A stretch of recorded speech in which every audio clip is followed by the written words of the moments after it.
right, good evening, everybody. It's a random Thursday night, and I am almost wrapped up with my week. Don, how about you? You got one more day left? One more day left, still recovering from the tournament. So yeah, two tournaments in a row, kind of tiring. Back to back. That's Back that's to back. pretty unique. I think the tournaments are pretty daunting if you're involved, heavily involved, and I think back to back is pretty extreme. I love it. Yeah. So, guys, I've got Don Stanley. A lot of you guys know Don. Don's out of Nashville, Tennessee. A quick story on that.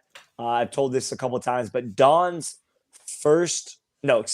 first tournament was the Don Stanley tournament. It was the Logan Stanley Memorial Classic, and that's in memory of his son, who passed. What was it? 3 years ago now? 4 years March ago? 5th, 2016. So we had the first tournament, ironically, 1 year later on 2017. On 2017. I'll never forget. It was March 3rd, I think, was the actual date of the tournament. But that was my first tournament experience, and I was spoiled. Don, like he does with everything in life, went all out and just put on a great tournament. Back then, I didn't know what I didn't know, so I didn't know if it was a good tournament or not. But looking back at that, I realized how much effort that Don put into that. So again, thanks for that memory, Don, and I'll never forget that, man. That was my very first tournament in pickleball.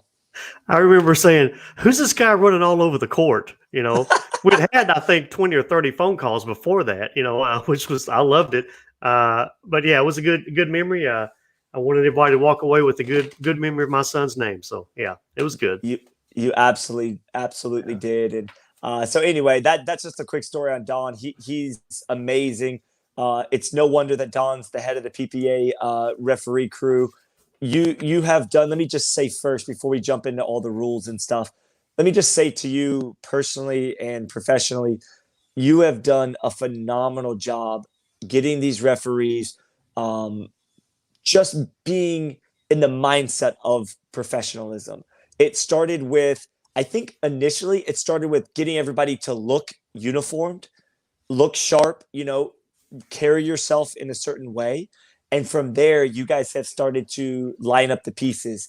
And I can tell you, everybody watching, and you too, when I got into the sport like roughly 5 years ago, almost 5 years ago, um, it was dismal from a referee standpoint. It was we as the players oftentimes would have preferred not to have referees than to deal with some of the stuff that we did. So with that being said, fast forward to 2021, unbelievable job. Do we still have a couple hiccups in the road? Of course, we're always going to have some bumps in the road, but you guys are constantly improving, and I just wanted to say thank you for that as well.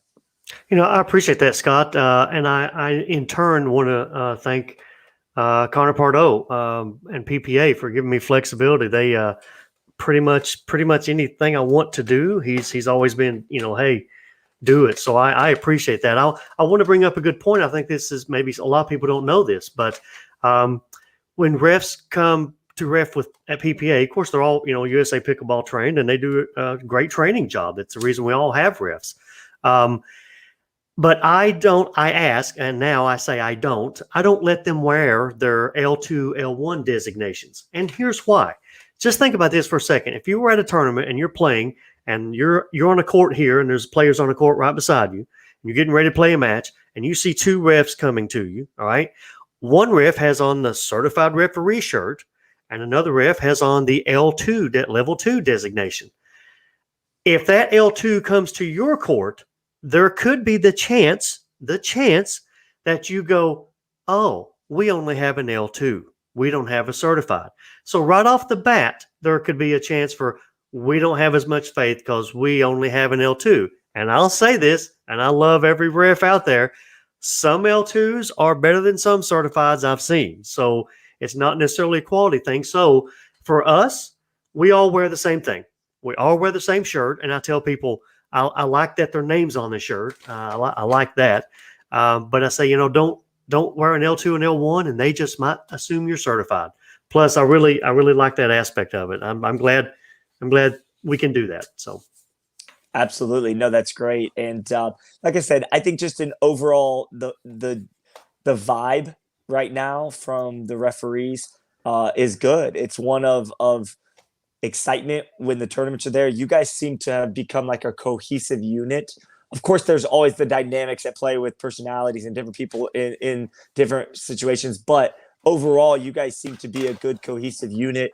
You guys take a group picture every tournament and you post that stuff, and it just brings the morale up. And it gets, I think it's creating like a pull, PULL, a pull, meaning like creating that momentum forward, and people want to be a part of something special. They want to be a part of a growing community of referees that are doing a fantastic job. So again, we're going to get into the details, the the nitty gritty of rules and referee aspects of things. We do this, every so often. This is part 3.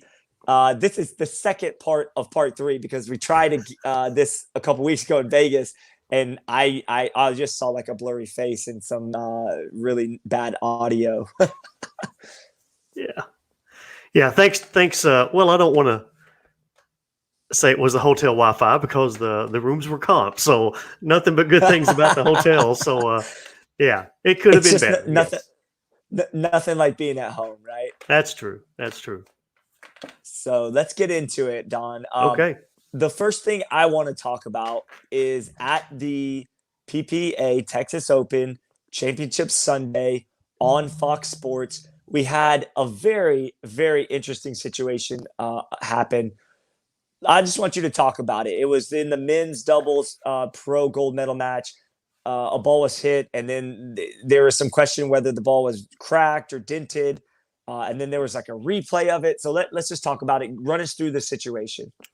Okay, thank you, Scott. We'll talk about that because it does touch on actually a much bigger issue and then delves over into a second much bigger issue.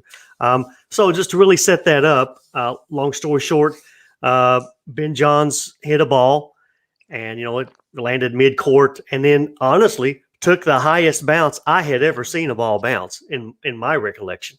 I remember thinking when the ball hit, it made a funny sound. And I'm saying all this because it's important to what we're going to talk about. And I thought to myself, oh gosh, I bet that ball's cracked. Okay. Because it made a real funny sound. It bounced higher than any ball I've ever seen bounce, quite frankly. Okay. So it bounced so high that Rob, unless they stood on a clown's shoulders with the tall clowns, no way they could get to it. So I don't know. I'd heard that maybe a spectator who picked up the ball said, hey, it's dented or something. But anyway, Rob, Cassie said, hey, the ball dented. And I don't know if he meant when it bounced or it was dented then. I said, well, okay, let's take a look at it. Because the way I heard it hit, I thought there was something wrong with that ball. Right. I looked at it, okay, over and over and over and over. There was nothing, no crack. It wasn't broken. It didn't even have a hairline crack. And so I want to pause right here. This is very, very important. Rule 11E that talks about broken or cracked balls. The key in that rule is the 6th sentence. And it says, I'm just going to read it real quick here. If in the judgment of the referee, so there are 2 components about a broken and cracked ball that would make it become a replay. Number 1 is referee judgment. Did it impact the rally, right? The outcome. So it says, if in the judgment of the referee, and this is crucial, a broken or cracked ball impacted the outcome of a rally, the referee will call for a replay with the replacement ball.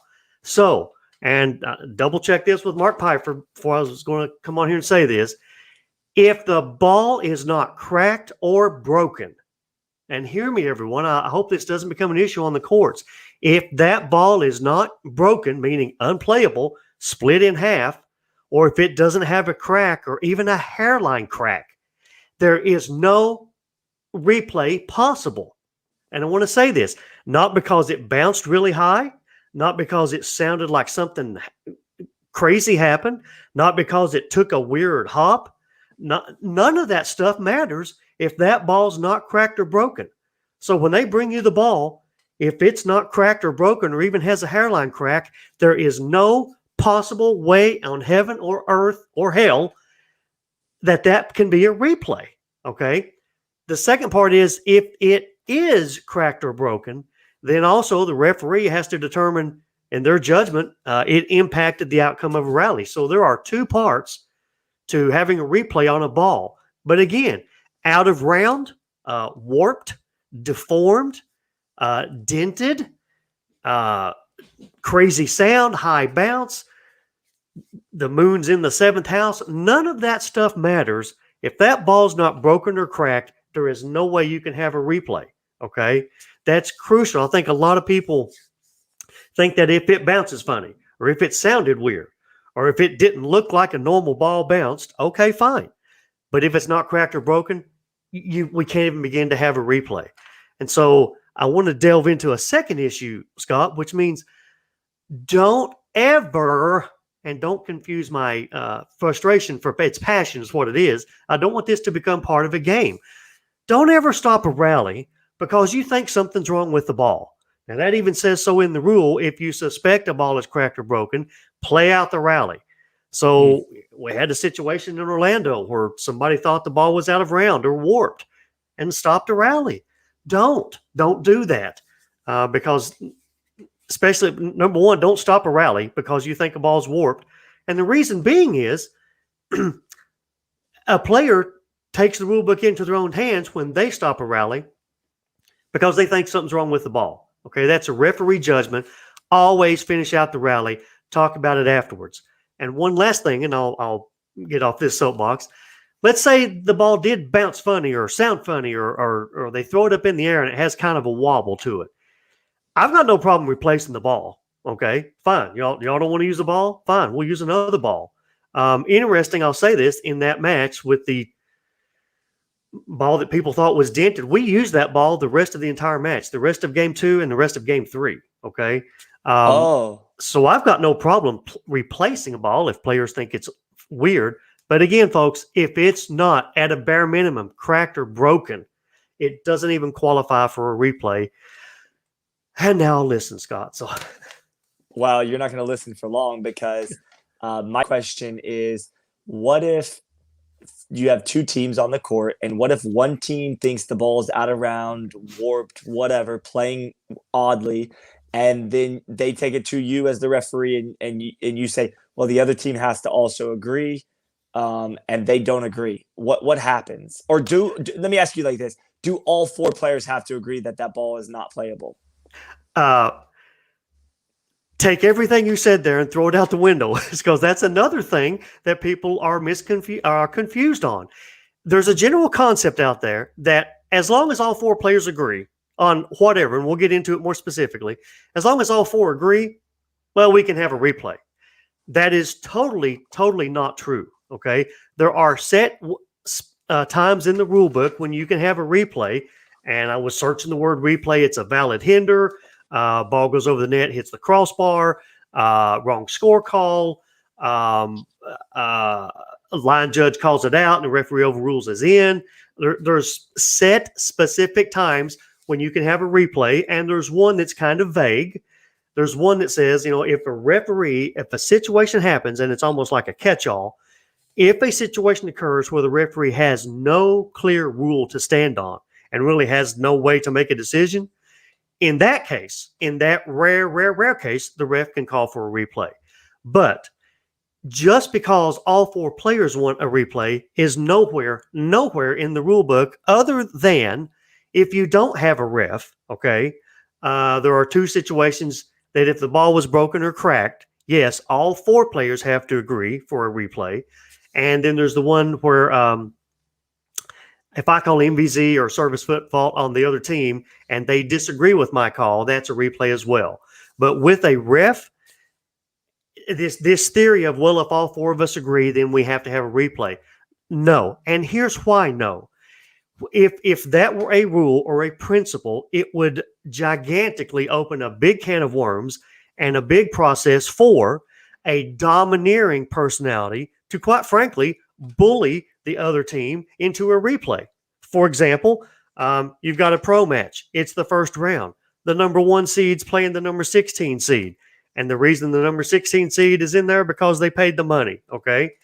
If we had a strong personality and something happened and they start going, hey guys, we always do a replay at the pro level. Come on, that's what pros do. We, blah, blah, blah. It would allow for bullying the other team into agreeing to a replay.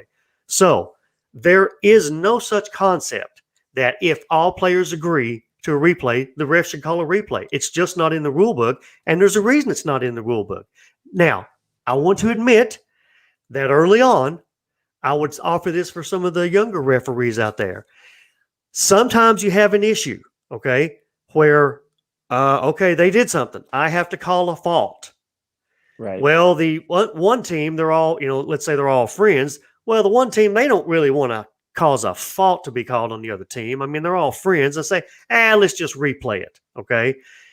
Sometimes it's real easy for the ref to just, instead of doing the hard job and saying, no, that's a fault on them, whatever. Sometimes it's easy on the ref to go, oh, okay, well, if y'all are cool with it, let's just do a replay. It gets us out of a sticky situation as well, but that's what we're there for in certain times, is to be in a sticky situation. So I've done it myself. I remember early on, I've done it, okay? Oh, well, if you guys want to replay, that's fine with me. And I would go back and say, oh, yeah, it was best for the match. Yeah, everybody got along well, blah, blah, blah, blah, blah, blah, blah. Okay? It's not a principle at all that if all four players want to replay, you do a replay. So I'll inhale and listen. Okay, then what about, you were talking about like a replay. I was asking also about if the ball is like out of round and one team thinks it's bouncing funny and wants a new ball, and the other team doesn't want a new ball. They say, no, we want to stay with that ball. How does a referee handle that situation? That's a good question. This happened in Atlanta 2 years ago. I don't believe it's spelled out in the handbook as our guide. What I did was this. The handbook does say the serving team will choose a ball. Okay. So we had a situation where the receiving team thought the ball was out of round. We checked it. I mean, I don't have a roundometer, with me. We could throw it up in the air, and we don't want to start making these judgment calls of, that's a little out of round, but that's a lot out of round. Okay. We had to go ahead. Well, doesn't the rule book say something about the ball can be out of round just a little? It has a specification about. I thought there was like some type of. I mean, there might be. I think they took a lot of the specifications out. Okay. But in a match, let's say the receiving team says, the ball's out of round, I want a new one. The serving team says, no, ref, it's not cracked or broken at all. We like the ball. We want to keep playing with it. So what I did in Atlanta was, okay, serving team will choose the ball. It's not cracked or broken. We'll play with this ball for the rest of this game. And then when the other team gets to serve, I'll let them choose a new ball. So I've had that happen one time. Gotcha. All right. I want to talk real briefly on this. The double bounce. When the ball, when a team hits the ball over the net and say they drop it short and a player's coming up to get it, and it bounces once and it's starting to come down and the player comes very close to the ball right there, and it's uncertain either way. It could go either way. What's the rule on that? Who makes that call? Can there be an argument? Is there a replay? Is there no replay? I want you to talk about that. Okay, yeah, great question. Okay, double bounce is a fault, all right? That is the referee's call, all right? And we'll cover if you don't have a referee. So as a ref, I look for that, okay? And since it is a fault, just like every other fault, if I'm not sure that it did double bounce and the player, hits it back up over the net, if I'm not sure, if you don't hear me say, no, double bounce, then I don't call it. And if I don't call it, it didn't double bounce, or maybe it did. God knows if it double bounced, but it's a fault. And if I'm not 100% sure it did, just like if I'm not 100% sure they touched the line on an MVZ volley, I don't call it. So that's the ref's call. And you keep playing on the rally. Now, in a non-refereed match, once the rally's over, let me say this, folks, don't stop a rally. If you stop a rally, you're automatically on the hot seat, and you have to justify why you did that. Okay, so let the rally finish out, and then you can say, "Hey, that ball double bounced earlier over here." Okay, you can accuse. That's in 13D1B. If I think the other team, this is without a ref, committed a fault, double bounce, I think it hit them on the shoulder, whatever, I can mention or accuse, so to speak, hey, that ball hit your shoulder, that ball double bounced. But the authority to make that call rests with the accused team. So if they say it didn't, then the rally stands. There's not much you can do. Not much you can do. The rule book can't basically pick which team is telling the truth. Okay, so if it happened on your side of the net, other than NVZ violations and service foot faults, that's 13D1B, you can actually call those. I call it the rule with no teeth, because if the other team disagrees, it's a replay. But everything else, yes, I can mention, Scott, man, I am real sure that ball hit you on the shoulder. And if we're friends, and if you said that on me, Scott, I said, what, Scott's got a lot of integrity. I didn't feel it, but if you said it, I trust you. I'll call the fault on myself. That's how that's handled. Okay, very good. I know there's always been a lot of confusion on that, so I appreciate the clarification. A lot of times with this, I kind of want you to share what's on your heart, what's on your mind, what's recently unfolded. We briefly chatted just for a minute before we jumped on live about some of the hot topics that you've experienced recently and some things you want to address. So I just want to open up the floor for you to just maybe take that and talk about some of those hot topics. Oh, well, thank you. I've got two that I really want to talk about, feel strongly about. I saw this weekend, I mean, when the PPA back at Newport, we came up with this, hey, we've got video cameras and we got a video truck. Let's open up for video replay challenges. I want to say two things about that, and I'm going to put myself in the frying pan here. The question was, okay, so real quick, what can players challenge? Well, they can challenge an opponent's line call. Okay, that's pretty common. Somebody said, well, should they be able to challenge a ref's line call or a ref's NVZ fault call? And I immediately said, heck yes, because we can make mistakes too, okay? We can make mistakes too. Some refs didn't want that to happen, but I said, yes, we can make mistakes too. And the goal is to get the call right. So fast forward to Dallas, the men's doubles. I rarely rule on balls that are hit kind of fast to my sideline because of the angle. I mean, I rarely overrule. And I guess in this case, I didn't overrule, but there was no call. It was hit to my right, Matt and Ben were over there. And Scott, I bet my house in Vegas that ball was 6 inches in, okay? They didn't see it. I think Matt said, Don, did you see it? And I felt totally comfortable in this call. Yeah, that was in, okay? And they were ahead somewhat. And he said, you know what? Let's go ahead and challenge that. I said, okay. We go to the truck, video review, definitely confirmed that it was out.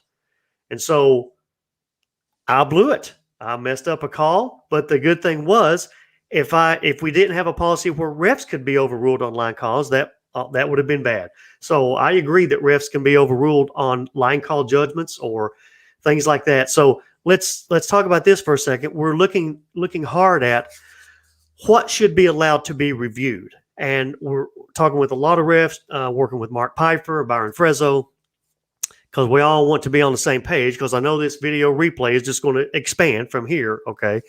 We're kind of coming up with this. Anything, if I can put it in this concept, anything that involves an object and a line, so to speak, like a ball and a line, okay, a line call, obviously. Let's say an NVZ, a foot and a line. That's two objects, which you can see with the camera. Oh, I like that. That's fine.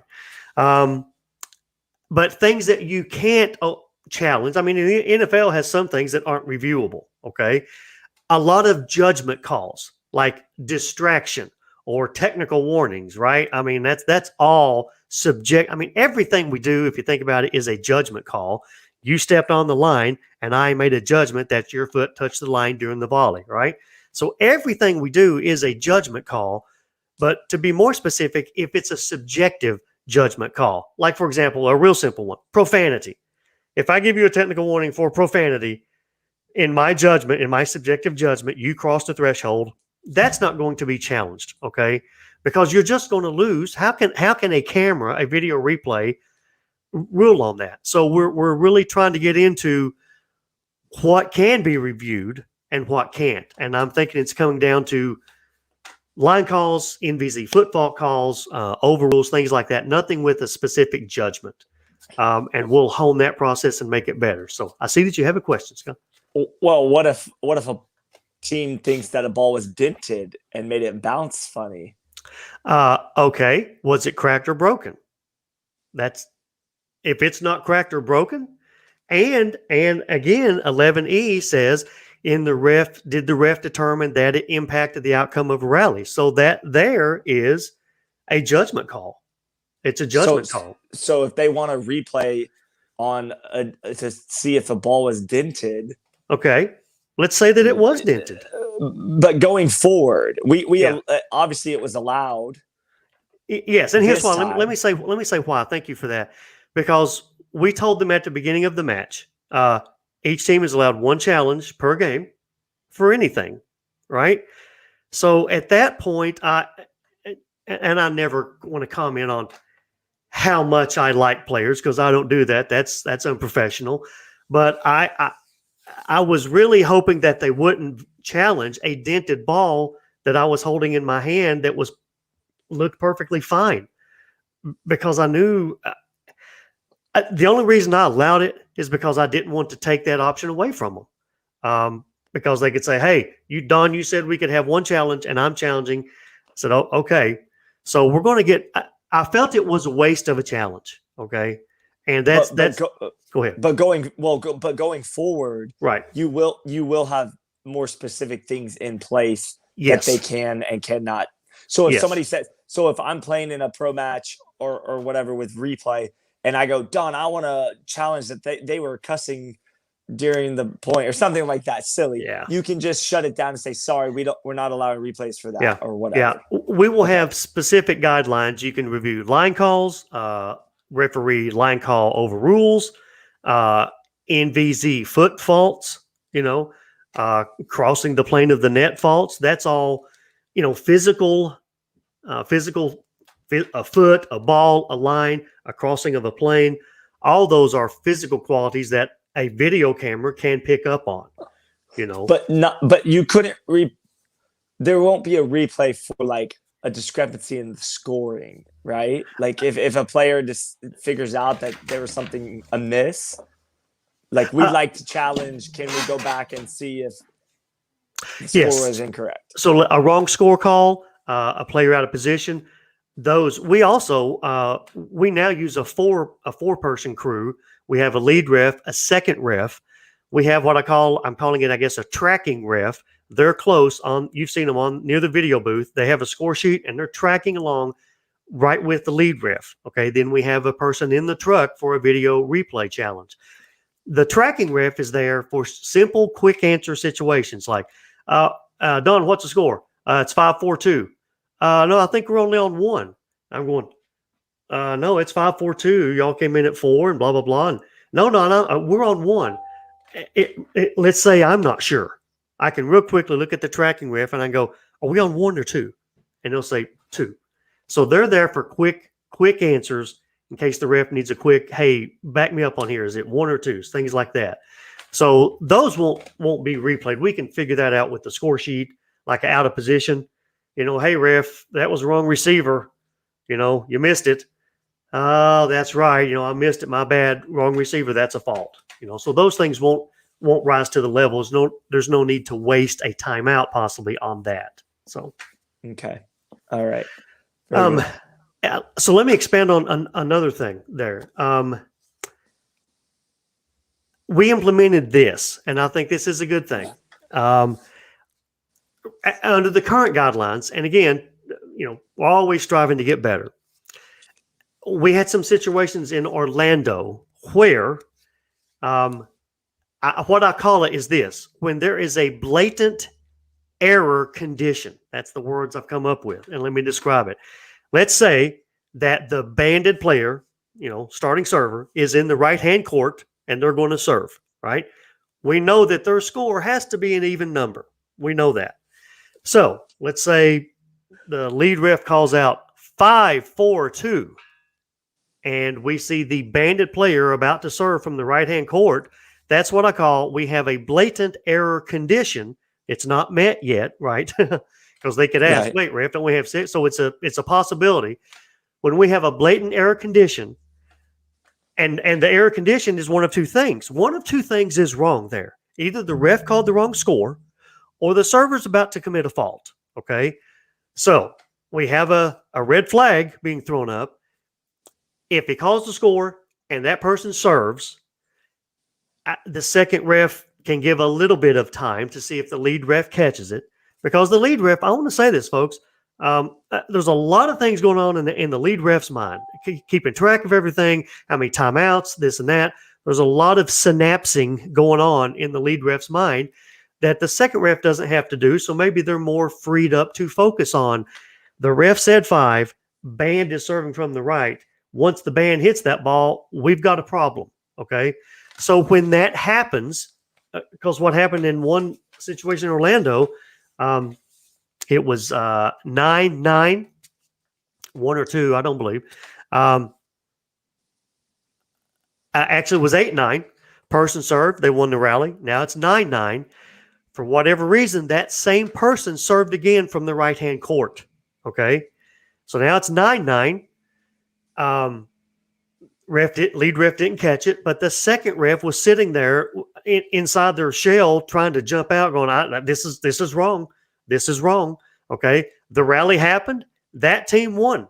Now it's 10-9. Okay. You're 1 point away from winning a match, winning a game, and maybe forcing a game 3. I don't remember exactly what the situation was. So the lead ref and second ref talked. I happened to be there. They pulled me in. I said to the second ref, "Are you 1,000% sure that a fault occurred?" And she said, "Yes, I'm 1,000% sure." So think about it. They're up 10-9. They're still serving.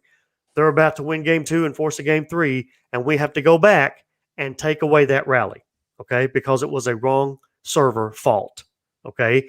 I just want to say this. Scott, imagine if it was 10-9 and the wrong person serves and they win the game. Yeah. I mean, the right thing to do is to back up and take it out. Can you imagine taking away a game from somebody just because the guidelines are the second ref can't say anything about it? Well, now for us, and I hope others follow suit, if the second ref sees a blatant error condition, once it's met, let's say it's a receiving team. Receiving team has a score of 4. They're going to receive from the right-hand court, and no band is over there. I know something's wrong, okay? So if the ref says 4-4-2, server serves, hit to the right-hand court, the no band returns it, we now have a problem, okay? Now the second ref is allowed to say time, not say fault, because we don't know if it was a wrong score call or not. Say time immediately, walk into the lead ref and say, hey, we got a problem one way or the other, and then they can sort it out and the lead ref will come. That's so much better than letting a whole rally play out. Now, I want to be specific because we talked about this a lot on the Monday night ref calls. It's only when we have a blatant error condition.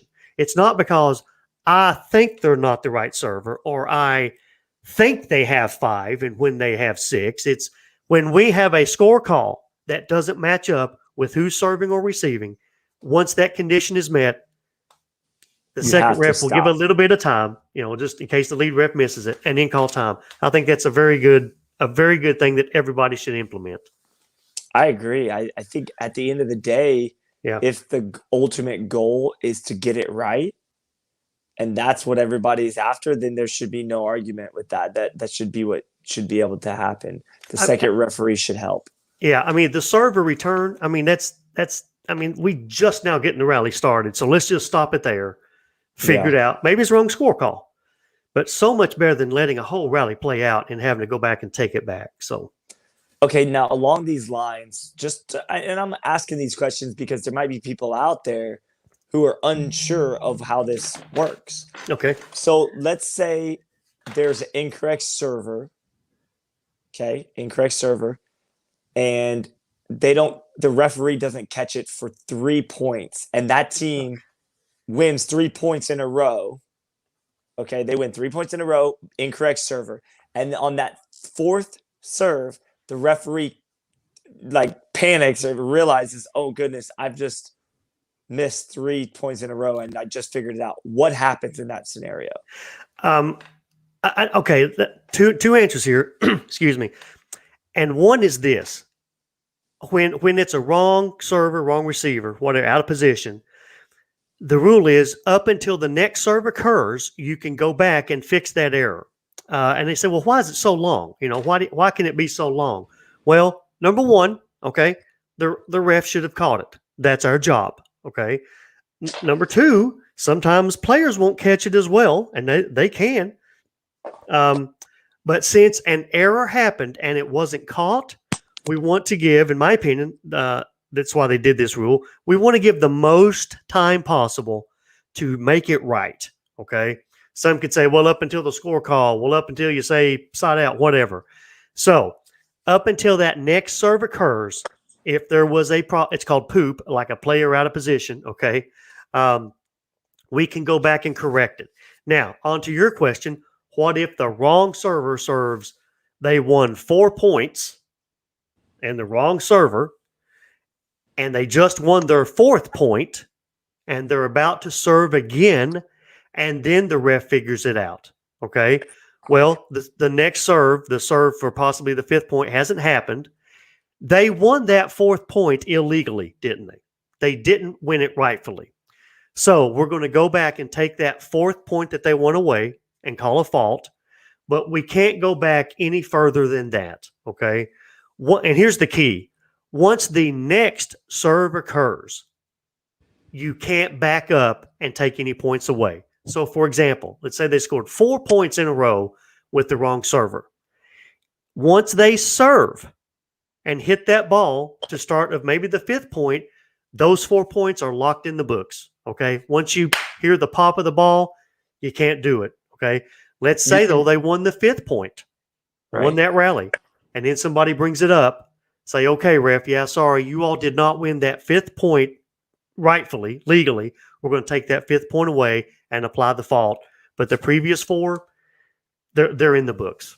They're in the books. Okay, that's what I wanted you to talk about. Yeah. Because truthfully, over the years, I've been playing 5 years. I've had that happen. Sure. Where, the ref and the other team didn't catch it, and neither did we. And it was, 2 or 3 points into it, and then everybody's like, uh-oh. But you can't go backwards. Yeah, and sometimes, well, ref, why didn't you catch that? Why didn't you catch that? And look, I take a lot of responsibility on my shoulders to be a ref, but sometimes I want to go, well, you didn't catch it either. So, right. I mean, it's my job. I get it, but, nobody else caught it. So you didn't catch it either. Yeah. Yeah. One thing, I remember one time at Nationals on center court, the wrong receiver returned the ball 5 times. And not only that, there was 2 side outs in there. Okay. And then at one point, they're getting ready to have the wrong receiver for the 6th time in a row. And all of a sudden, the 2 players, let me get my hands in here. The 2 receivers just kind of talk to each other and they do this. They switch. Okay. Now, if I'm a ref and I'm going, well, now they just switched positions. It should have sent off a trigger in my head. Either they're in the wrong position now or they were in the wrong position. And it never was called. So, yeah, it happens. You're working 8, 10, 12 hours a day in the hot sun. I'm not making excuses, but it can wear on you mentally. But, yeah, once the serve happens, anything done, it's done. Gone with the wind. Yeah. Yeah, that makes sense. Yeah. Okay. What about what else? What other hot topics right now do you want to throw out there for everybody to? Okay, here's a good one. I really, really love the 2 ref system. Okay, and And here's what I'm seeing lately. Okay. Think of I'm the lead ref over here and the second ref's over there. When a player jumps an Ernie, jumps the corner of the zone, okay, let's say they jump towards me.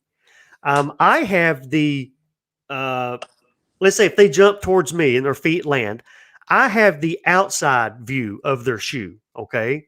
The second ref, the other ref, no matter who it is, lead or second, the ref on the other side has the inside viewing angle of their shoe. I can say this, most NVZ foot faults, okay, where the player jumps and touches the line when they land, are caught by the far ref because they have the inside viewing angle. They can see the inside of the foot. There are many times, and I could make a video of this, where let's say a person jumps near me. Okay, I see their shoe, the front of their shoe, and I know the back of their heel has to be standing on the line. It has to. Okay, but maybe they had their heel raised, right? So I never want to call a fault unless I'm sure.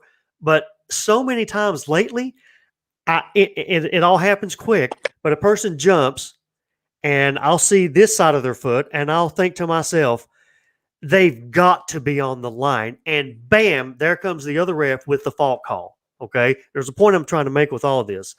So I never want to call a fault unless I'm sure, even though I would bet my house in Vegas that they hit the line.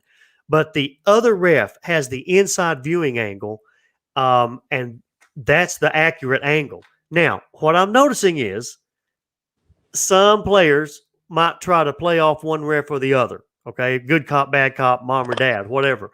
Like this happened at Newport. A person jumped the zone. I looked down.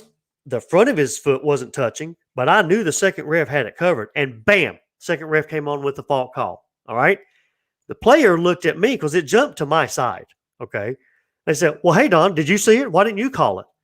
And it's almost like, okay, are you trying to play me against my second ref? And I kind of got a little bit of an attitude. I said, no. That's the inside angle. That's their call. They have the best angle on that. You know, I wanted to shut that down real quick and not going to pit us against each other because, Scott, it's very true.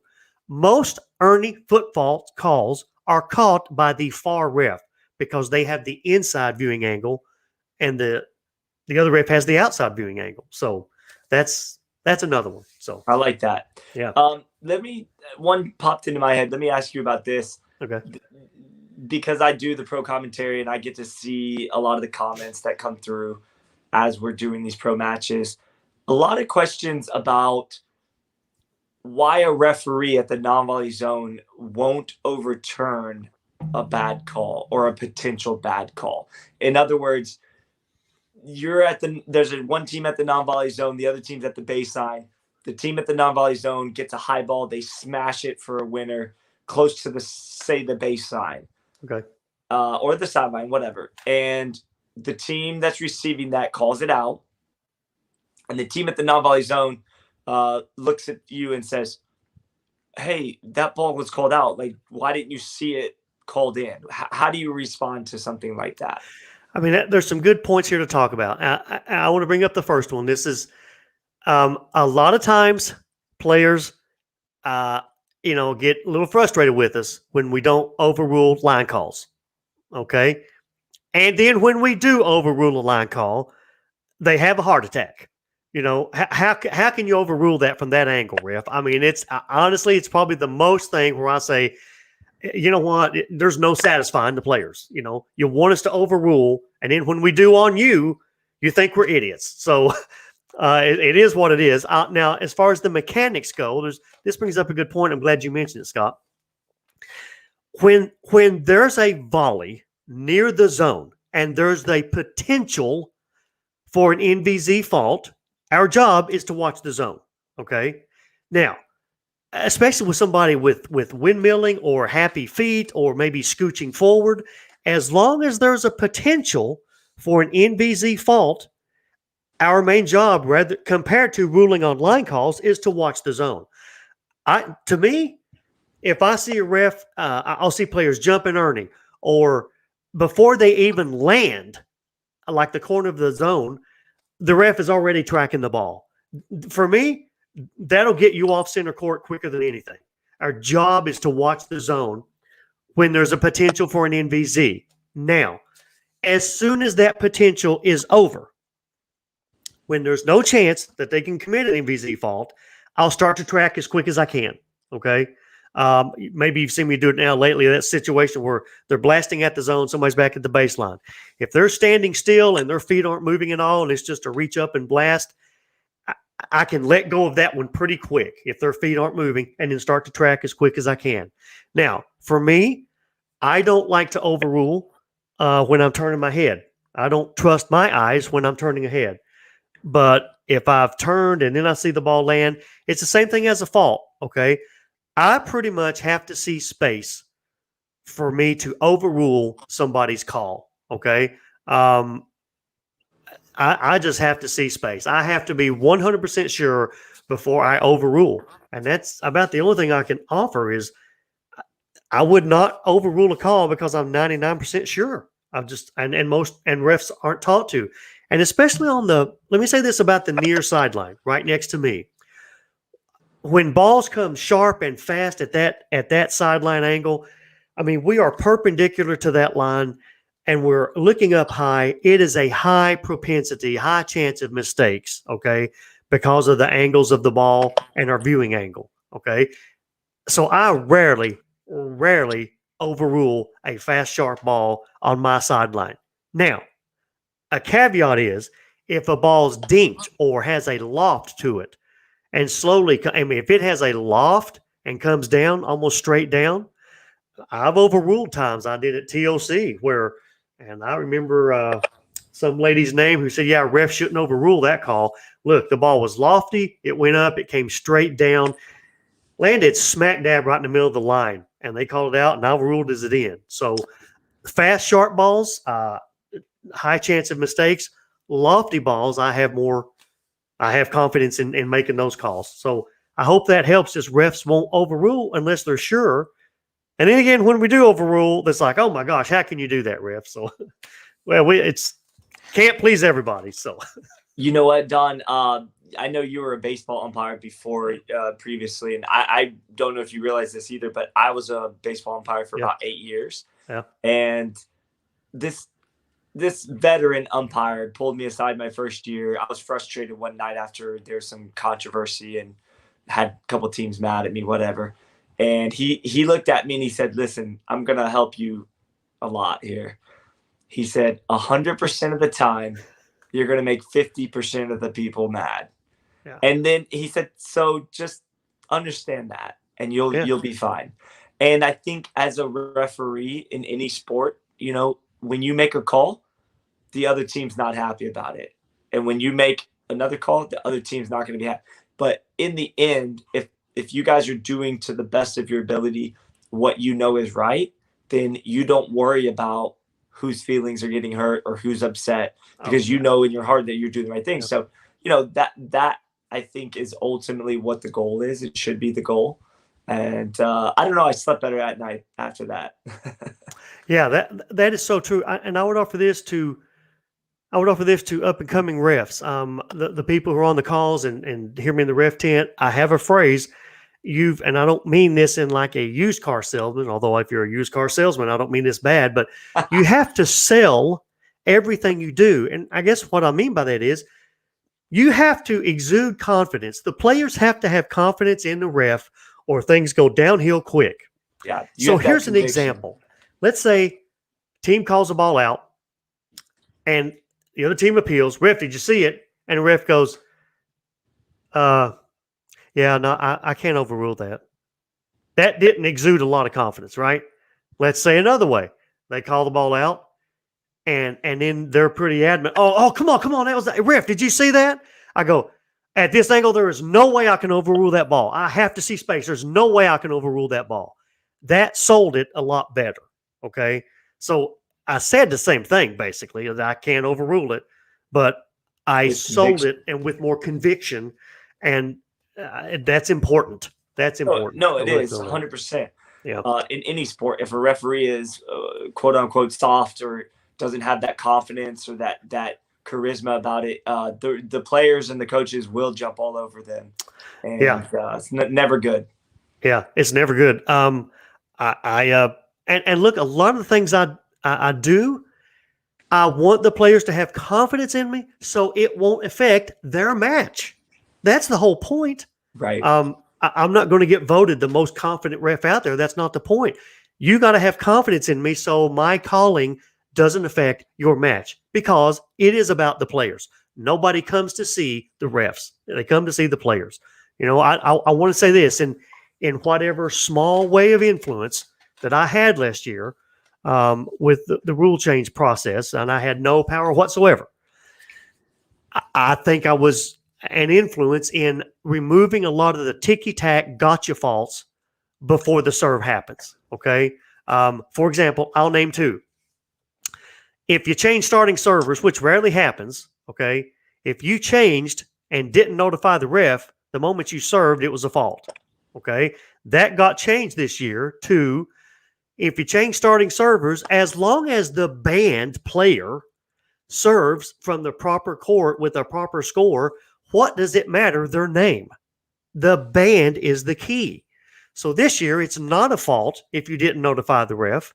The ref was supposed to anyway do their job and make sure that the starting server is serving from the right-hand court to start the game. Okay, so that's a removal of a fault. There was another one that, let's say, remember the quick serve that used to happen or attempt to happen. So a team's lined up in the right-hand court.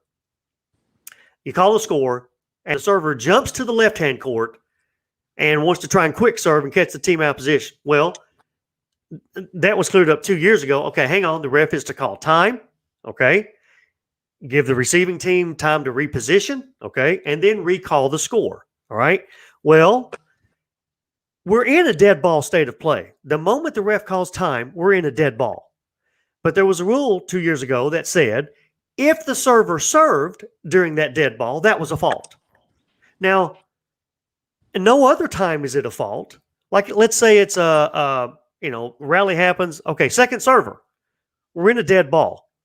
Until the ref starts to call the score, we're in a dead ball. So if a server happened to hit the ball across the net, that was a dead ball.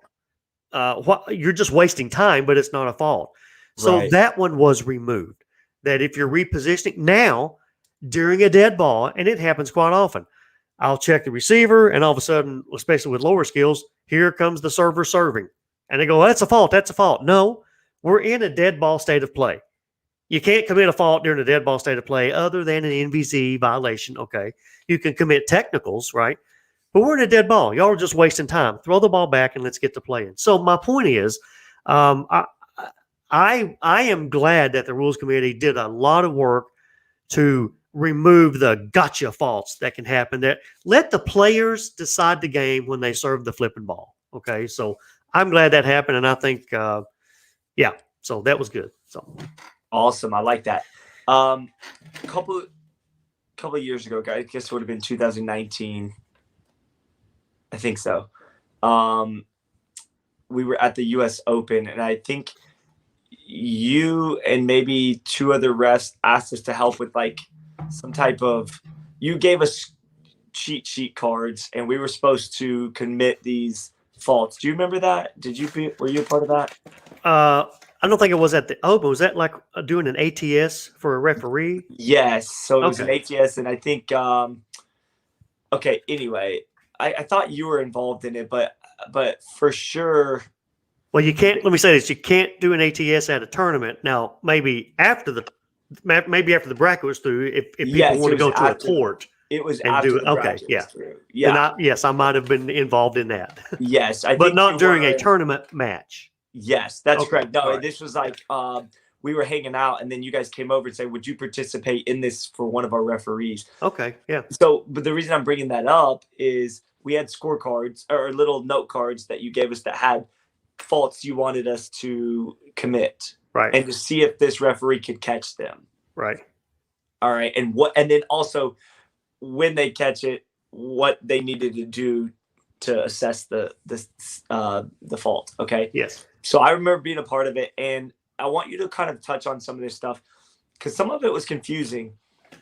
What if Okay, let's start with this one. What if a team uses 2 timeouts and then they get into an intense battle at the very end and they go to use a third timeout and they don't have it? What happens? Okay, yeah, good question. It's not a fault. Um, it's not a fault to call a timeout when you're out of timeouts. But what the ref would do is immediately get them back to playing. You don't do the 15-second and at least give them 15 seconds. You just say, hang on. You know, it's after the rally. Timeout, ref. Hang on. Y'all don't have any more timeouts. Here we go. We're playing. So it's not a fault, but we're not going to lollygag and give you time to rest. That's what happens with that. Yeah. Okay, I like that. What happens if a player on a team gets 2 technical warnings? Think of it in baseball. 2 technical warnings is 2 strikes. That equals a technical foul. Now, 2 tech warnings equals a tech foul. So that's it. Now it's a point deduct on their team unless they have 0, which would be a point addition to the other team. Yeah. Okay.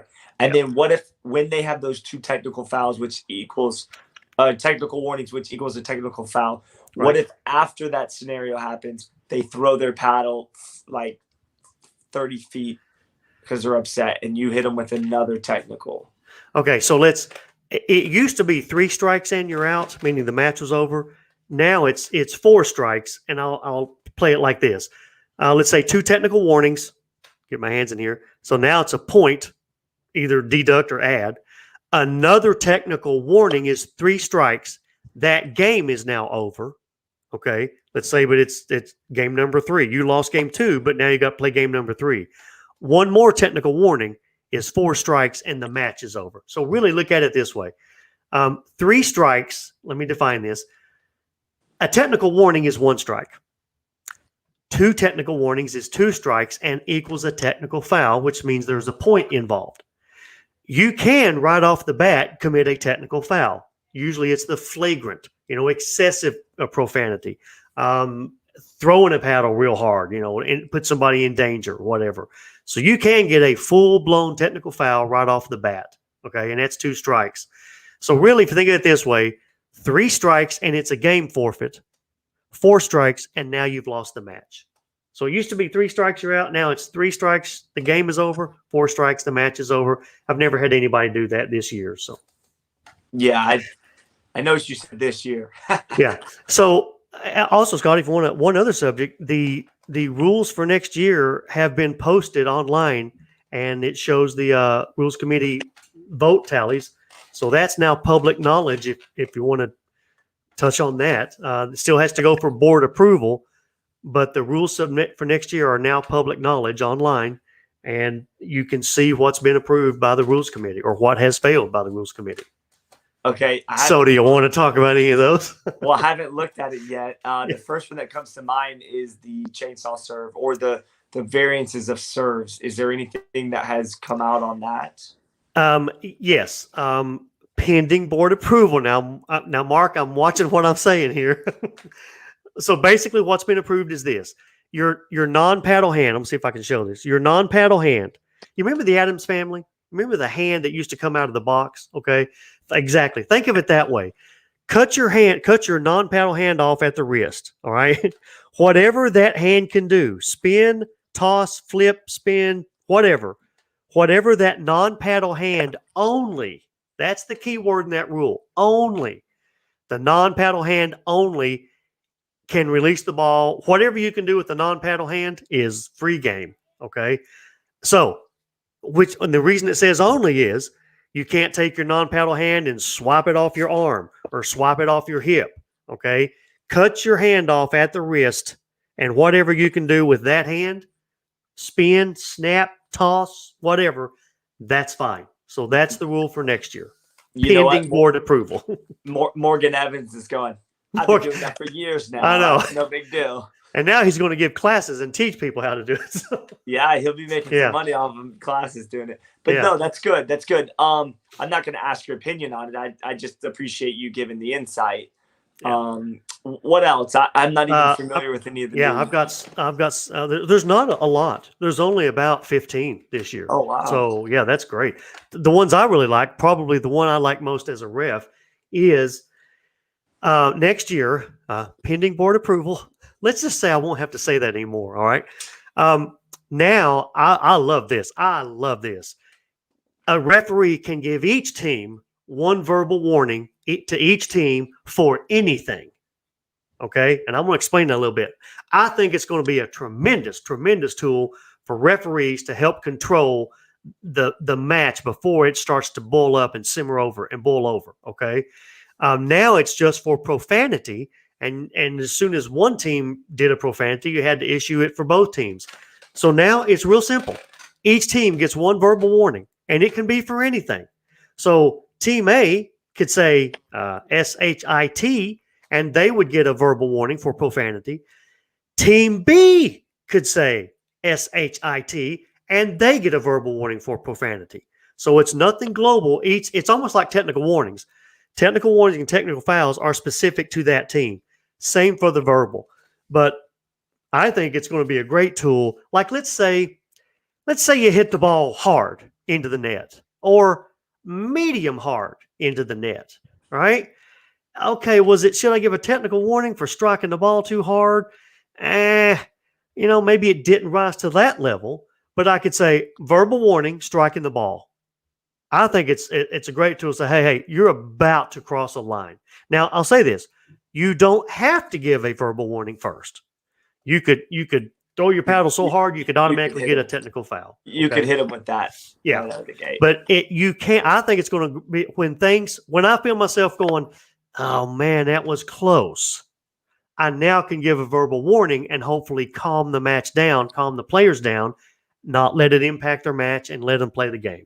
So that's a rule I am gigantically in favor of. That's really funny that you bring that up because I don't think it was the gold medal match. It might have been the semifinals or something. There was some profanity between one of the men's pro teams. And then I just remember I was in the booth and I heard Rob Cassidy say, well, yeah, but that wasn't, I just want to be sure that wasn't us, that he was saying, because the warning was for everybody. And he was like, he said, but they said it, right? I said, yes, they did. Sure they said it. And like, that was Rob's really good sense of humor coming out. But next year you're saying you can specifically say it to team B, and it won't involve team A at all. Exactly. And I'll say this, Rob Cassidy is very savvy. He came up with this a long time ago. He said, if I know the other team has a propensity, for profanity, he said, at the start of the match, I'm just going to say something to get the one verbal warning out for profanity. Now, when they curse, it's going to be a technical warning, which was another reason I never liked the fact that we would give one, because usually it's one team committing the action, but now both teams are warned about it.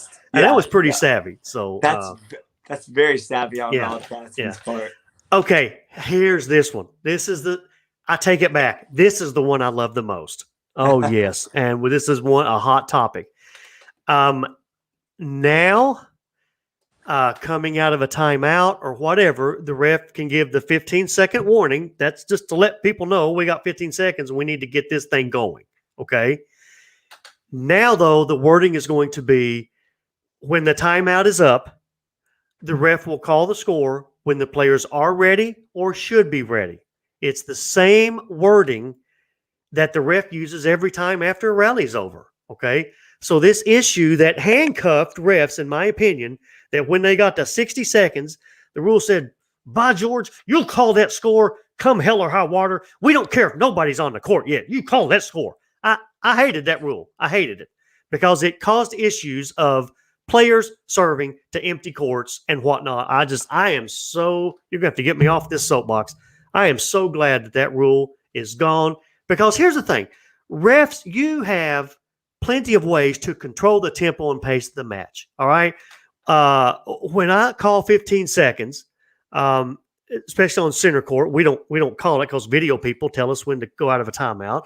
But if I see them not going, I'll say, hey, we got to go. Let's go. We got to play. You have all kinds of tools to get those players back playing in a prompt, meaningful time. It's not going to make the games go longer. You know, if I see that it's real hot and people are taking an extra long time to get back, I might call the 15-second warnings at 35 seconds, okay? So it's not going to cause anything else, but it eliminates this handcuffing the refs that you just had to call a score even if people were passed out, you know?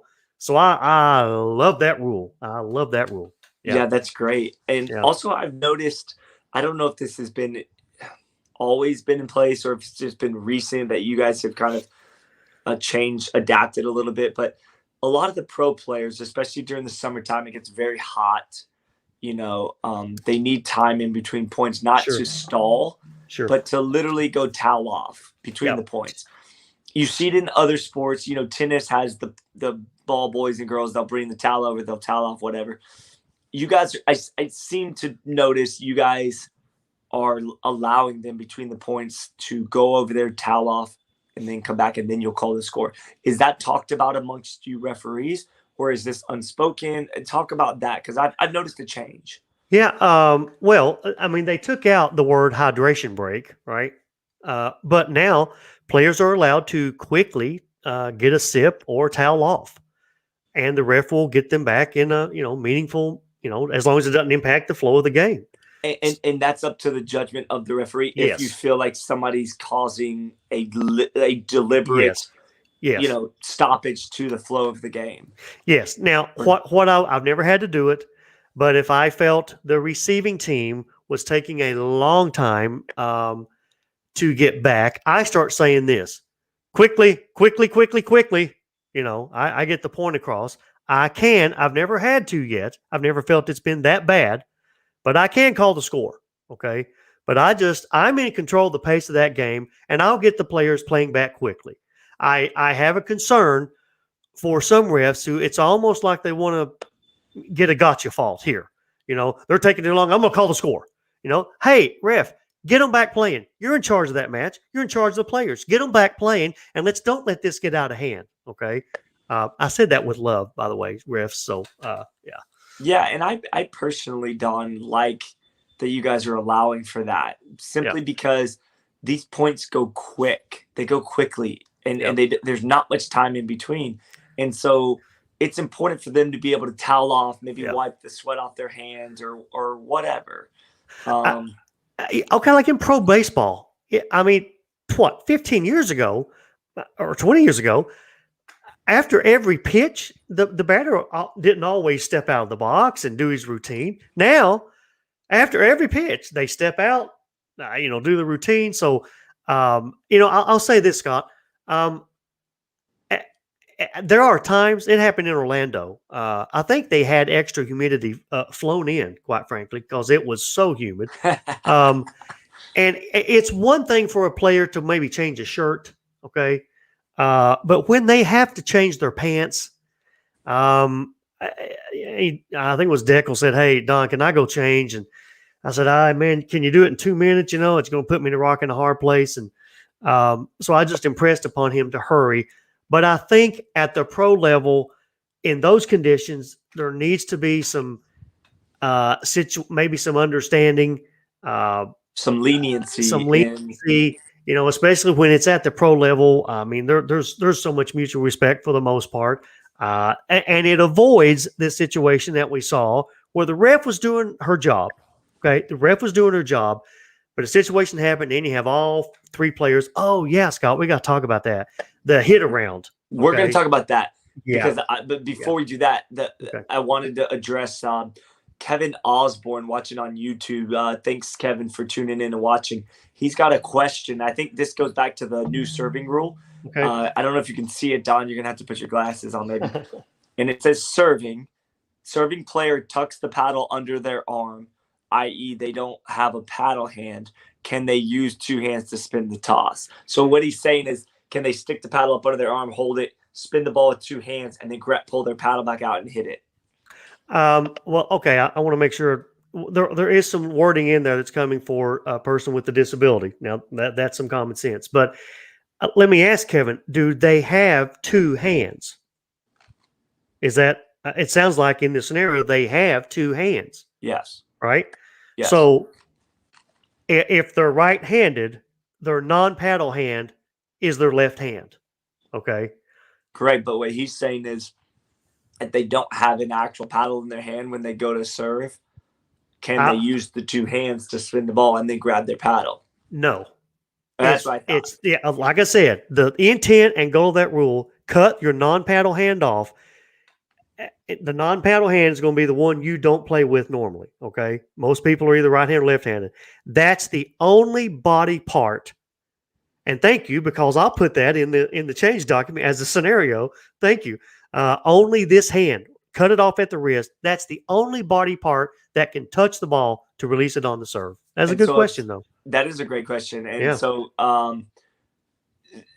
if a referee knows that Scott Golden normally plays right-handed, yep, and I'm trying to be slick and not and toss it and do all this stuff, you would say, all right, well, you have to hold that paddle in your dominant hand. Well, okay, let me take that back. I don't care which hand you release it with. I mean, the term non-paddle hand is most people are probably going to hold a paddle and throw up a ball, right? The point is only one hand can touch that ball. Okay, so so if you want to hold the paddle under your arm and use your right hand, which is your paddle hand, and toss that ball, and then quickly grab your paddle, which I don't know if that makes sense. It doesn't even make sense, but go ahead. That's another scenario that will come in. The goal is one hand only. What he was trying to get at was this right-handed versus left-handed. If you put the paddle under your arm, who says which one's what? Doesn't really matter. You're saying the rule is in place because you can now only use one hand to do any tossing, flipping. Yes. Well, okay, and I would say to him, your non-paddle hand only. The moment he touches that ball with two hands, he has failed. He has violated using the non-paddle hand only. I don't care which one it is, and probably no ref will care, but you cannot use two. Right. And then he said, he just followed up and said, that's the clarification that is needed. One hand, not the non-paddle hand. But you did say both. I do remember you saying both of those things.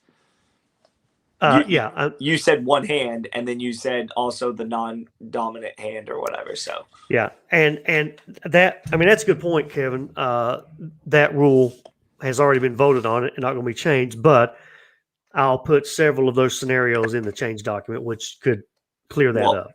And quite honestly, if somebody's right-handed and they want to put the paddle under their arm and toss it with their right hand as well, and then grab their paddle, I mean, more power to you. I think that's a little more difficult, but okay, good. Yeah. All right. I think that's it for me as far as questions. Of course, I could sit here and think of more, but I want to go back to the hit around scenario but let's talk about this. Okay. PPA announced gambling was going to be coming into play at some point. That complicates things just a little bit with this scenario. So talk about this scenario. It happened in Atlanta. And there's been several issues where if the players don't like or disagree with something the ref did, and the ref's doing their job, they figured out they can just say, hey, let's just all three hit it into the net, and then we'll be right back around to where we were, and basically give the finger to the ref who was doing their job. Okay. That I can tell you that is being heavily, heavily looked at. Okay. Heavily looked at.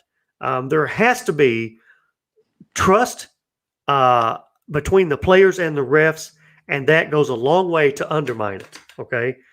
That's being heavily looked at as very damaging. But I'll just say this: when sports betting comes online, and there's going to be betting on point spread, that's not going to go over well when teams just give up the chance to commit to score a point. So it is a big issue now. It's going to be an even bigger issue.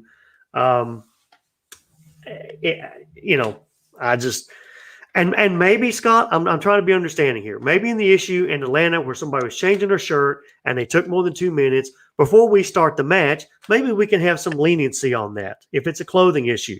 Right. Okay, that's one thing. So let's give and take here. But during a rally, and you catch a ball because you think it's out of round, and then you want a replay, and the ref says, heck no, there's no such thing as a replay, fault. And then everybody just serves around. That is a very big issue, and it's a hot topic right now. So yeah, definitely. Yeah, and just to clarify, I think that when the ball got hit around by the pro players, I think that was actually Delray, but either way, it happened. It happened at Orlando too. Oh, okay. I was saying I can maybe the issue at Delray was because it was in between a game, right? And he changed his shirt. Again, the ref was doing her job, But maybe we can look at some compromise there. If it's a clothing issue and you're sweating like crazy, okay, maybe that's understandable. But once that rally starts, don't you dare stop the ball and then say, "Oh, let's just do a replay." I'll tell you about one I had. One I had was this. I won't say names. Mixed doubles. The guy on this side hits a lob, or a lob was hit to him, and he's going to hit it, and he mishits it, and hits a bad shot, and then he goes, "Oh no!" Okay, right as the female player on the other side was hitting her shot, and her shot goes into the net. Okay, now I'm a big proponent of, although I don't think I've ever done it, that if the ref feels there's a distraction, the ref will call it immediately, right then, right there. I heard the player do it. It didn't rise to the level of a distraction, so I didn't call it. So the female player said, "Hey, his yelling or whatever bothered me and distracted me." And I was about to say my script of, "I saw it, I heard it, but it did not rise to the level of a distraction. In my opinion, rally stands." Well, before I said that, the guy who hit the ball said, yes, I did. I was too loud. I'm sorry. He admitted, basically, he was calling a distraction fault on himself. Okay. I said, okay, distraction fault. Okay, fine, distraction fault. Well, they're all buddies. And so I think the female player didn't want to get in a bit. Well, no, we don't need to call a fault. Let's just do a replay. I said, no, there's no replay. He called it a distraction fault to himself. That's a fault. And then she said, well, all players agree to a replay. And I said, well, number one, all 4 players didn't agree. But I said, no, we're not just going to make up rules here. It's either a fault or the rally stands and you hit it into the net. Okay. And I'll just say this, they did this thing where they spin their paddles, and I guess the P was up or down, and that let them decide if they wanted to be a distraction or the rally stand. I don't care, whatever you want to do, but a replay wasn't an option. Okay. That's a replay funny. wasn't an option. So I like that. You've mentioned that before, and I think that's good that you brought it back up. Yeah. Kevin had another good question. I think this is also a hot topic. He said the next one is the rally scoring. And of course, we get a good chuckle out of you there. First, I just want to, before I get your thoughts on that, I just want to say that the only scenario where I could see the rally scoring being effective or happening would be in singles, not doubles, though. And so go ahead. I just wanted to throw that out there. Okay, I think I'm allowed to say this. I was the note taker with no voting power. I have no voting power whatsoever, right? But I'm on all the phone calls because I'm the note taker. Mark calls me the recording secretary. So that's just a title. So I was on there with the IFP. The IFP felt very strongly about proposing rally scoring. Here's the thing. I rally scoring for in singles, of course, it's easy. That's easy. You don't even need to have a discussion on that. That's simple. It would work. In doubles, though, I'll just cut right to the chase. If you want rally scoring in doubles, it will change the game, meaning one person gets to serve and then it's a side out. Now, throughout the game, everybody's going to get to serve pretty much an even amount. All right. But they do it in badminton. Badminton has rally scoring, and it works fine. It works fine. The score sheet is like an 8.5 by 11 because it's 4 lines. Each player has their own line, and that's how you track who's serving and receiving. But it can work. It can work. But it changes the game. one person serves, and then it's a side out. Okay, that's it. The arguments for it were two things that I heard. We're never going to get into the Olympics without rally scoring. I don't know. I don't have enough info on that. I do know that I think the 2028 one exhibition sport is already chosen. It's not pickleball, so it's going to be 2032 before the exhibition sport could get in there anyway. I don't know. And this was the other argument. You can better plan how long a match is going to take. Like if matches go to 21, you can better plan how long they'll take. I offered pushback on that because Melissa McCurley has done hundreds of thousands of matches and timed it. She can tell you to the minute, on average, how long a normal 2 out of 3 match is going to take, how long a bronze is going to take, and how long a gold is going to take. Okay, right. So as far as planning, I don't know that that's accurate. But that got, I think it voted down 0 out of 5. So, oh wow, it failed this year. So well, and there are a lot of purists in the sport probably that still feel like they shouldn't be rally scoring, but I could see it for singles. Just doubles, it would change drastically. Yes, I've been sent 4 or 5 different plans to say, here's how rally scoring will work in doubles. No, it does not work in doubles given the current guidelines that we play pickleball by. Correct. Meaning the starting server, based on the scores, where you're supposed to be, it all falls apart somewhere. And the best one I ever was shown basically fell apart because when you came back after timeout, you had to remember.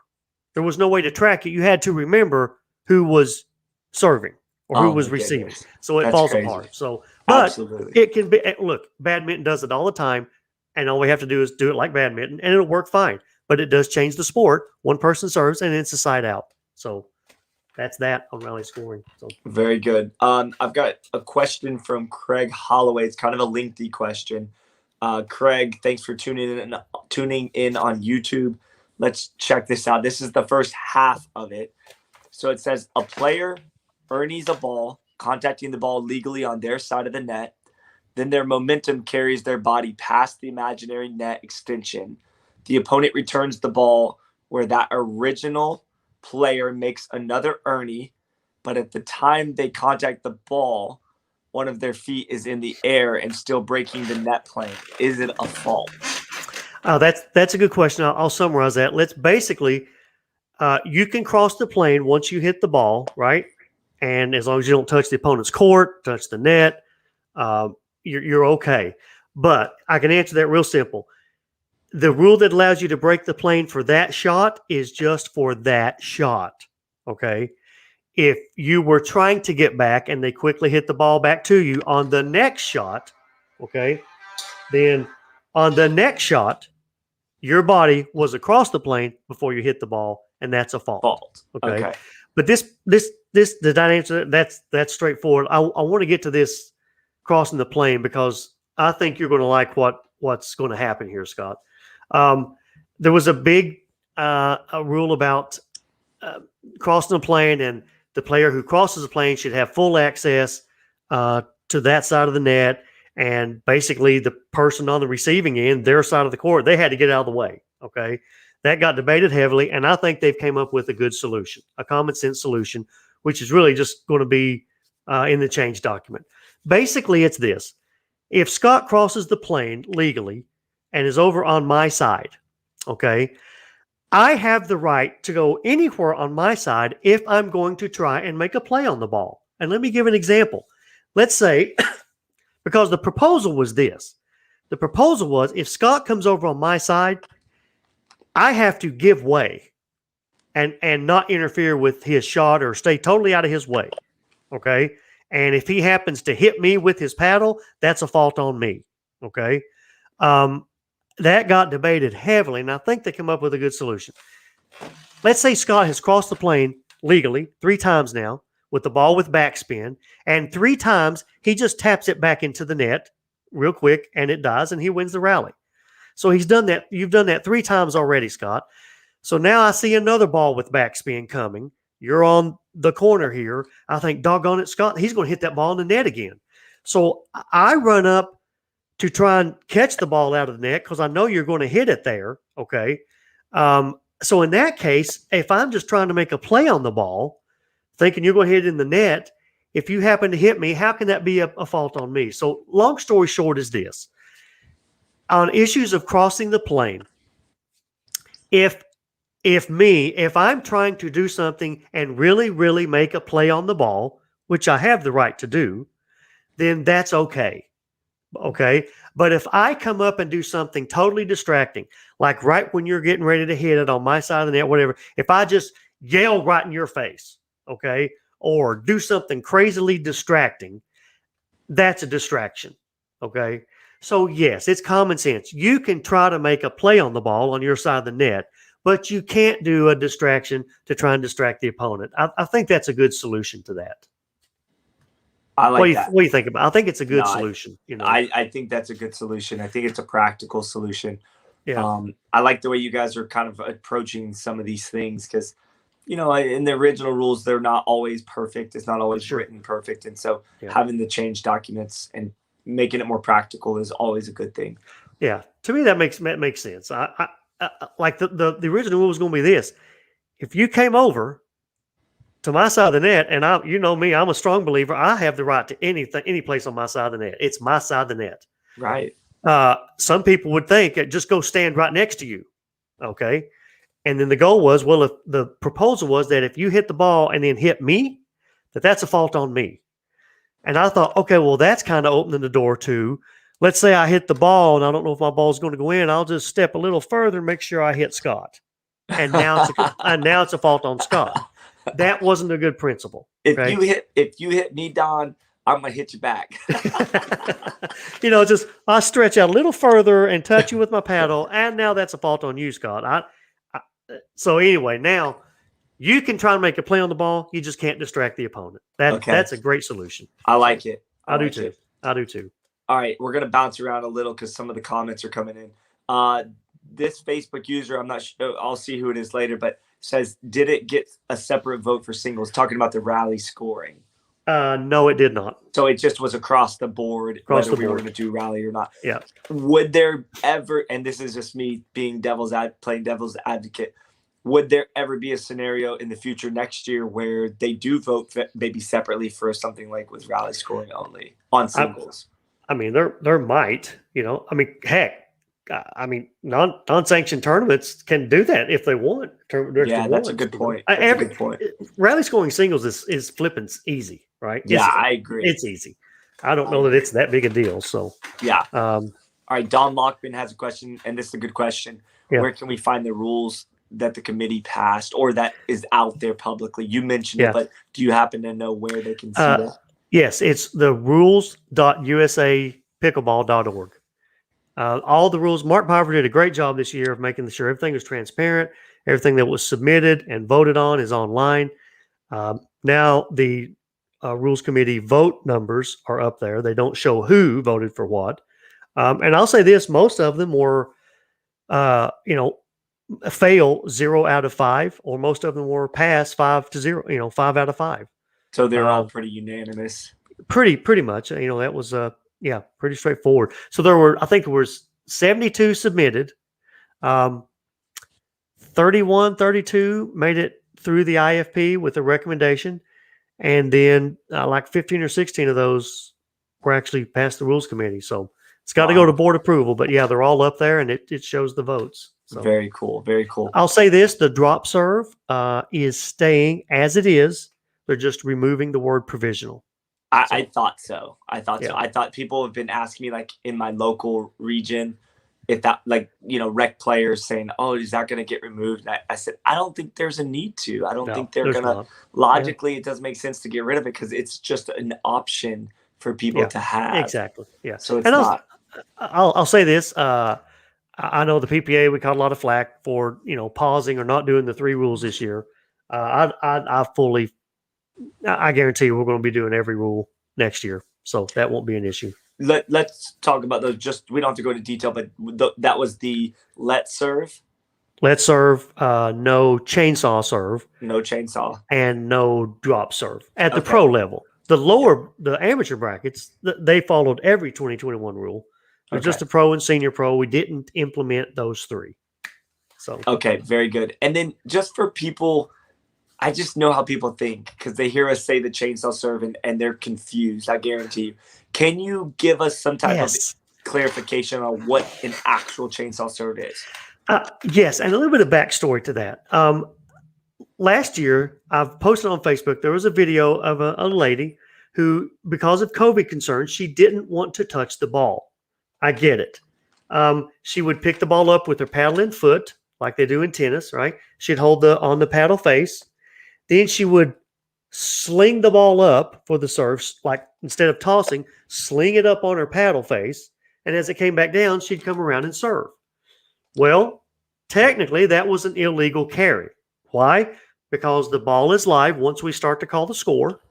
And once the ball's live, you can't do an illegal carry. And she carried it on the paddle face. That's a carry. All right. So the question was asked, okay, what can we do to change the rule to allow this lady to, and I think there was one other person, to do this serve? I said, well, I mean, it's an illegal carry. So really, you could just change the illegal carry rule to say after the serve, blah, blah, blah, you can't do an illegal carry. Yes. And there you go. So, well, that seemed pretty simple. I do think I have a good skill set at probably foreseeing the bad side of rule changes. Well, now if you do this, you're going to open up this can of worms. So, but I failed here because so that got passed. And then I'll just say it. Zane sent me a video. He said, "Hey Don, I got a lot of respect for Zane. He's a good friend." He said, "Would this serve be legal?" And he did it off the paddle face. And I went, "Oh, wow." I said, hang on, Zane. So I showed that to Mark. I said, "Mark, I think this is legal." And he goes, yeah, it is. So that's what I meant when I've said probably 100 times online. That was an unintended consequence of trying to allow this dear sweet lady to do her COVID serve. And then we saw that happen, and then the serve just exploded. I know there's two camps out there, but that allowing that lady to do the COVID serve was never intended to have all this stuff go on with the serve. And honestly, I hold myself responsible because I was the one that said, well, if we just make it after the serve, then that's fine. And I failed to see the ramifications of that. So yeah, and Zane's a great guy. So not at all, of course, saying anything about him, but I mean that good on him for exploiting the rule to be able to be in his favor. But I gotta tell you, I've never in my life seen pro players completely whiff serves, completely miss. I saw it at Dallas last week. Going, wow. Just completely went by. I think it was Tyson. I think. Yeah, Tyson is one of the best returners and servers in the game. And when I saw him completely miss it, I'm like, oh my gosh, come on. And then there was another one. Annalie Waters did one, I think, on either Leah Jansen or some other one of the other female pro players, and they completely missed it. And I'm thinking, this is not. I mean, look, there's two schools of thought, but I know. My thought was the inventors of this game created the underhand serve to not be that big of a weapon, where at the pro level you're missing completely. Yeah, I'm sorry, but that's crazy. And the whole time I've been this whole year saying, "Oh, this was my fault. This was my fault." So well, but you technically can't be at fault for that. But this is a good example. That guy who had the question about, okay, if I take my non-paddle hand and use two hands, okay. I know the intent of that rule was to use one hand only. We call it the non-paddle hand. So he brought up a good point. So yeah, it's probably impossible to figure out every scenario, but the intent of the rule is to go one hand only. That's it. So yeah. And somebody was making the point, because I made a pretty good push publicly about doing just the one hand the non-dominant hand doing the ball spinning. And somebody made a good point that, like, Morgan Evans has a killer serve like that. There's the young kid that served out Porter Barr. He served out the game 11-0 on the serves. Though the argument was that serve is actually more deadly or dangerous than the chainsaw. And my point on that was, it's much harder for people to master that with one hand than it would be to be able to do it off the paddle or your other hand. Yeah, I'll say this, Scott, and Zane and I have talked about it. I said, Zane, I've told Zane everything that I said here. And I said, Zane, I want you to know my comments aren't against you. I've just felt like I didn't have enough foresight and see this coming. But when we at Dallas, Texas Open, we had to move to inside venue. I was doing, I think, the 5-0 19 plus gold. And there were so many aces or there were so many just hit the ball and it goes off to the side with some real crazy spin serve and stuff. And I was just sitting there, and I'm being honest, I was sitting there thinking, this is just, it's ruining the sport. It's just ruining the sport. People can't even return the ball now. And so, well, to get better as a receiver, I don't know. I don't know. Well, that's, I love that you brought that up. That's kind of the theme that runs through the public comments on the forums is, well, just get better at returning it. Okay, well, my question to those people would be, number one, have you personally tried to return Zane Navratil's chainsaw serve? If you haven't, in my opinion, be quiet because you don't know what it's like. It's obnoxious to try to return it, okay? Second thing is, now that was a little bit much probably, but my point is, the second part of that is, okay, yes, we do need to improve and always be getting better. But if you're a pro player playing against Zane Navratil once every 3 to 6 months, I mean, just recently in 5 years, I just recently played Zane for the first time on a pro match. I won enough matches to get to him. And the first time I played against him, I'll be honest, Don, we got beat 11-0, 11-2, I think. We just couldn't return it, me and my partner, who, by the way, played pro tennis. Well, and here's what I've seen standing behind receivers returning Zane's serve this year. There was times he played PPA. Yes, they would return it, but it was everything they could do just to return it in the middle, midway. No painting of the lines. No, I'm going to go for this shot over here. They're doing good just to get it over. Doing good just to get it in the middle in no man's land, which brings them forward, pulls them to. So it's one thing to say, he's not getting any aces. Well, it was like, I just need to do whatever I can to get this ball back to the middle of the net, back to the middle of the court. So anyway, I just. Oh, that brings up one last thing on that. Because I know people are going to wonder this. Zane and others, not just Zane, but others, have been doing this serve where they turn their back to the opponents. How is that being handled? In the new rules, of course, it's already there in the drop serve, and it's also the same wording is there in the new serve, the normal serve. The release of the ball has to be visible. Oh, okay. So it is being put in there. Yes, and here's why. If you turn your body, I can't tell if you used your body to add spin. So that's why it has to be visible to make sure that you don't use another body part to impart spin. Okay. Additional Very spin. Good. I like that. So can Zane and others enjoy the fruits of this chainsaw serve and all the crafty things people are doing up until a certain point, maybe January 2022 or something like that? Yeah, I think usually mid-January is when the rule changes happen. I think what they do is pretty smart. They look at whatever weekend in January has the least amount of tournaments, and that's the turnaround time. That's smart. I remember you saying smart, that. Yeah. Okay. We're wrapping up, Don, but I got this is kind of a silly question, but it's also kind of interesting in this certain aspect. It says shake and bake play, meaning the drive and then the poach. Third shot drive is screened by the partner who moves out of the way at the last second. Is that a fault? Can you expound on that a little bit? Because I want to make sure I know what they're asking. Well, So you've got a serving team, serves Okay. the ball's being returned on the third shot. One player drives it, and the other player sprints up to the kitchen and gets in the way and then moves at the last second. So it's almost like a distraction to the receivers because their view of that drive is blocked until the very last second. Uh, That's an interesting question.